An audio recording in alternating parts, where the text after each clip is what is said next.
आजको यस भिडियोमा बताउने छु प्ले एडको प्राइभेसी फोल्डरमा लक कसरी लगाउने।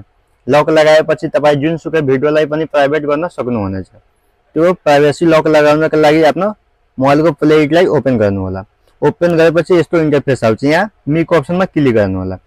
क्लिक गरेपछि यहाँ हेर्न सक्नुहुन्छ प्राइभेसी, यहाँ क्लिक गर्नु होला। त्यसपछि तपाई एउटा लक राख्नु होला। जुनसुकै लक राखे पनि हुन्छ, फेरि त्यही लक राखेको लक फेरि राख्नु होला।